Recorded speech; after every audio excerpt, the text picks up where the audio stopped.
Olá, colecionadores e seguidores do canal Coisa de Colecionador.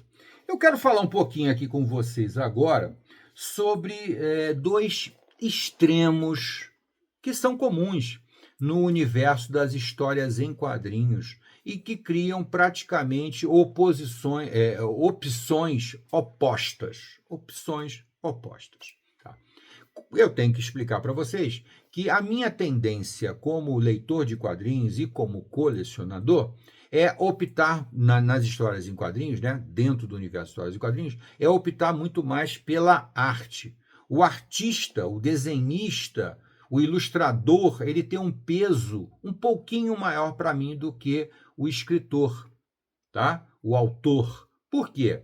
É aquilo que eu sempre digo para vocês. Se eu quiser ler alguma história muito boa, sensacional, você tem uma quantidade enorme de literatura muito boa para você ler. Então, os grandes autores, os grandes escritores, têm um campo imenso dentro da literatura, dos livros, para expor as suas ideias mais fantásticas e incríveis. E tem vários escritores aí que são absolutamente sensacionais.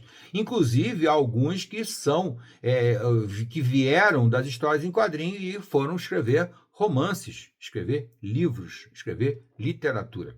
Isso é um trânsito normal. O escritor de história em quadrinho ele tem essa possibilidade. O artista de história em quadrinho não tem essa possibilidade. Ele está restrito a ilustrar, a desenhar histórias em quadrinhos, ou, no máximo, fazer os pin-ups, fazer as capas, fazer algumas ilustrações, tal, mas é um campo mais restrito. E quando eu me defino como fã de história em quadrinho, para mim a arte tem um peso maior do que a história. Por quê? Porque se eu quiser ler uma literatura boa, um bom texto, eu vou ler um livro. Se eu me proponho a ler quadrinhos, para mim a arte é muito mais importante.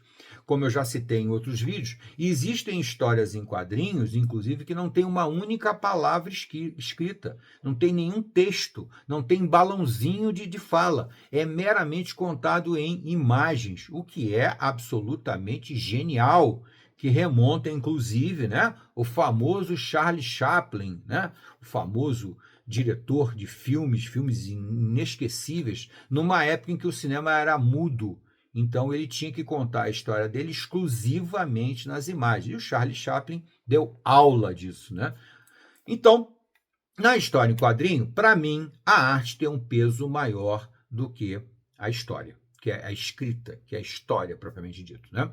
E aí você tem, logicamente, o ideal da história em quadrinho é quando os dois se encontram e se fundem de uma tal maneira que a história em quadrinho se torna praticamente insuperável, né? Uma história em quadrinho que tem uma ótima história, uma boa, porque uma coisa é a história, é a ideia, a outra coisa é o desenvolvimento, é a narrativa, é a maneira como você conta.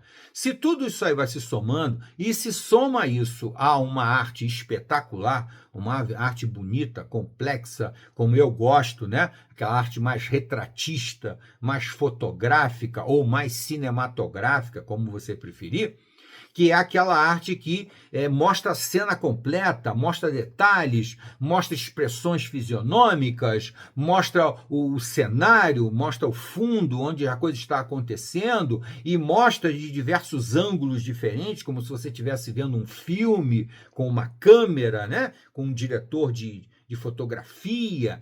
Aí a história se torna absolutamente perfeita e insuperável, e existem muitas assim, né? Não são poucas, né? Logicamente, mesmo sendo muitas, ainda é um número muito inferior do que o universo de histórias produzidas pelas histórias em quadrinhos, né? O universo de história é muito maior porque inclui muita coisa que não tem esse relevo, não tem essa importância, né? E aí eu peguei dois exemplos aqui de dois extremos. Qual seriam esses extremos? Um deles é quando a arte é absolutamente espetacular, mas a história deixa bastante a desejar. Tá? Então você se delicia com as artes, mas a história praticamente não anda muito, não vai para frente, fica meramente ali como eu costumo brincar, né? Aquela história rocambole, que roda, roda, roda, roda e termina no mesmo lugar. Eu já usei essa expressão muitas vezes. E é mais ou menos o que acontece. Por outro lado, do outro lado, tem aquela história que é legal, que é uma história bem construída, bacana, que é uma ideia interessante, que se torna um desenvolvimento muito bom, uma narrativa bem feita, diálogos afiados, tudo isso aí faz parte do outro lado, da outra metade, digamos assim. Não é bem metade para mim, mas vamos botar assim, 50% para um lado, 50% do outro. E aí você tem o outro extremo. Mas a arte deixa muito a desejar, é uma arte muito primária, muito básica, que não tem quase cenário, que não tem expressões fisionômicas, que não tem um detalhamento maior, tal. E aí você fica no meio desse antagonismo radical, né? A arte tudo, a história quase zero. A arte zero e a história quase tudo. Isso daí acontece, tá? E com mais frequência até do que muita gente percebe. E eu quero chamar a atenção para vocês de 2 títulos que eu acabei de tentar ler. E tive muita dificuldade de ler, tanto para um lado quanto para o outro. Logicamente, como eu tenho uma tendência natural a gostar mais da arte, né, a arte ser mais importante para mim, então eu prefiro um volume que a arte é espetacular, mas a história é fraca. Já tenho uma imensa dificuldade quando a arte é muito fraca e a história pode ser interessante, pode ser bacana, pode ser legal. Nesses 2 extremos, eu trouxe 2 exemplos aqui para vocês. Do lado de cá, do lado que a arte é espetacular, mas a história nem tanto, eu vou ter um exemplo que é uma grande contradição para tudo que eu tenho falado desse autor. Mas eu achei interessante trazer ele de exemplo exatamente para perceber que eu não tenho nenhuma tendência à idolatria. Eu não tenho nenhuma tendência à idolatria, tá? Então, do lado da arte espetacular com uma história fraca, eu vou trazer A Noite Mais Densa, do Lanterna Verde, tá? De cara, eu já digo para vocês, eu comprei essa edição aqui, apesar de não gostar nem um pouquinho do Lanterna Verde, eu acho um personagem fraquíssimo, um personagem muito infantil, muito básico, que é o cara que faz tudo com o anelzinho, por causa da força de vontade dele e tal. Eu jamais gostei do Lanterna Verde, faz parte daqueles heróis que eu menos gosto, porque aqui tinha uma dupla incrível, uma dupla que eu considero praticamente infalível, que é o Geoff Johns e o Ivan Reis. Mas quando eu peguei a edição e fui ler finalmente essa história aqui é lá do início dos anos 2000, mas eu só fui ler agora, tá? Por quê? Porque eu não gosto de Lanterna Verde. Mas aí como eu vi que tinha essa dupla, que é uma dupla que eu aposto pesado, eu peguei para ler. E aqui o que aconteceu? O Ivan Reis não me decepcionou em nada, nada, nada, nada. O Ivan Reis, o brasileiro, tenho orgulho de dizer isso, o brasileiro Ivan Reis é um verdadeiro artista, sei lá, no mesmo nível dos artistas mais famosos da história da arte. Da arte. Não estou falando dos quadrinhos, não. Da história da arte. Ele é um artista espetacular, né? E eu, inclusive, li recentemente dele aquele Hyde Street dele com o mesmo Geoff Johns dentro do selo Ghost Machine na Image Comics, tá? Que é espetacular, sensacional, de ponta a ponta. E aqui eu fui apostar nessa dupla, mas aí a história do Geoff Johns aqui decepciona profundamente. É uma daquelas histórias que não vai a lugar nenhum. É meramente uma grande competição de heróis e de super seres e de vilões. Aqui a força negra chega a ser infantil, né? A força negra, a força do mal se levantou e resolveu ressuscitar todos os heróis que já tinham morrido, que vão viver como se fossem verdadeiros zumbis e enfrentar os poucos heróis que ainda estão vivos, não sei o que, babá. Não passa disso. Não tem história mais nenhuma. Tá? E fica essa coisa de, ressuscita não sei quem, aí vira zumbi e ataca todo mundo, e não sei o quê, e a coisa vai progredindo sempre no mesmo caminho, sem acrescentar vírgula nenhuma.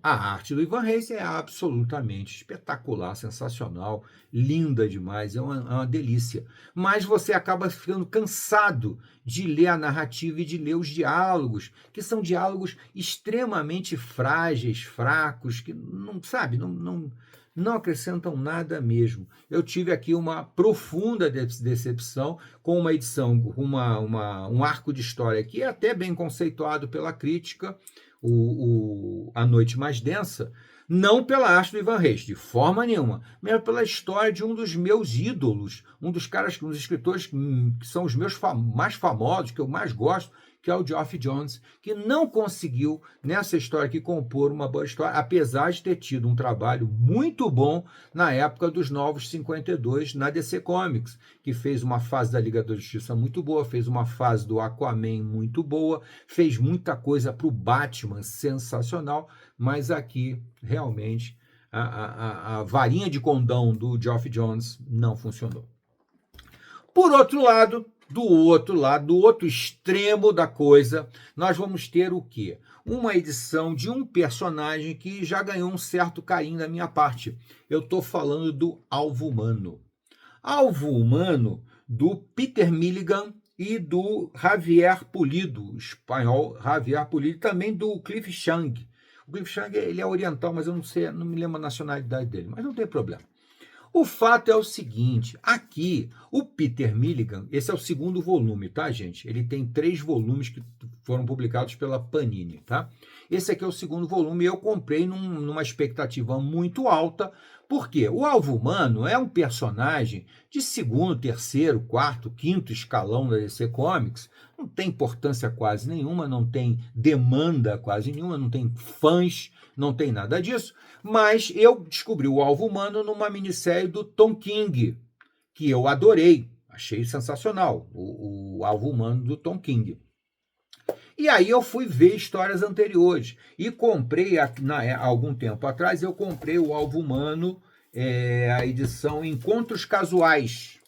Encontros Casuais. Tá? Aqui, a história é do mesmo Peter Milligan, que é um autor que eu respeito, não é um dos meus favoritos, mas eu respeito, e a arte aqui é do Edwin Bilkovic. Edwin Bilkovic, naturalmente é do leste europeu, né? E também o final, que aqui tem 2 arcos de história, o segundo arco já é do Javier Pulido. Mas eu essa história aqui eu achei bem legal, a arte é razoável, a arte do Bilkovic é uma arte razoável, tal, não é também um artista que eu goste, mas a arte é razoável e dá para ler, e eu consegui ler esse volume com tranquilidade, achando a história bem legal e confirmando que o Peter Milligan tem algumas histórias muito boas. Esse segundo volume já foi completamente diferente. Eu não tive ainda nem condições de terminar de ler a história, por causa da imensa dificuldade que eu encontro na arte do Javier Pulido. O espanhol Javier Pulido tem uma arte extremamente básica, extremamente minimalista praticamente. Ele só desenha o básico, o essencial, ele só contorna os corpos humanos, não bota cenário nenhum, não tem expressões fisionômicas. É um artista que muita gente, é lógico, pode gostar. Eu gosto dessa arte bem básica, bem rabiscada, parece desenho de criança. Tudo bem, respeito o gosto de todo mundo, como sempre eu digo. Mas para mim é extremamente difícil ler isso aqui. Muito difícil. Porque a arte me incomoda o tempo inteiro, a edição toda. E o pior é o comentário que vem na abertura da edição, que diz que o Javier Pulido, apesar de ter uma arte muito básica mesmo, quem tiver a oportunidade, dá uma pesquisada na arte do Javier Pulido, do espanhol Javier Pulido, você vai ver que a arte dele não tem nada de especial, não tem trabalho nenhum. Está muito, quilômetros, milhas de distância de um Brian Hitch, de um Gary Frank, de um Ivan Reis. Nossa Senhora, a arte desse daqui, perto do Ivan Reis, é simplesmente descartável, uma arte muito fraca mesmo, né? Com erros até que eu considero fundamentais, que é a questão da expressão fisionômica. Não dá, né? Então eu queria mostrar para vocês como a gente às vezes interpreta e sente a história em quadrinho. É lógico que pode ter um público que talvez até admire mais essa arte daqui do que a do Ivan Reis. Eu só posso respeitar, ou então lamentar, não sei, né? Mas, enfim, eu respeito todas as opiniões, mas eu quis chamar a atenção para vocês de qual é o meu conceito, qual é a minha visão do que é realmente importante numa história em quadrinho. Lógico que o mais importante é o equilíbrio, sempre. né? Eu costumo brincar que eu sou o senhor do meio termo. Tudo tem que ter um meio termo comigo. E o meio termo na história em quadrinho é o equilíbrio entre uma história muito boa, uma narrativa bem desenvolvida e uma arte muito bacana, muito complexa, muito detalhista, sem dúvida nenhuma. Porém, se eu tiver que fazer uma opção, tá? Olha, você tem que só pode adquirir um desses 2 volumes. Qual você vai adquirir? Aí eu pergunto para vocês, qual você prefere? Eu escolheria, sem pensar 2 vezes, no Lanterna Verde, A Noite Mais Densa. Por quê? Porque apesar da história ser fraca, a arte de quadrinhos do Ivan Reis é praticamente imbatível. Isso aqui, para mim, não tem valor. Até a próxima.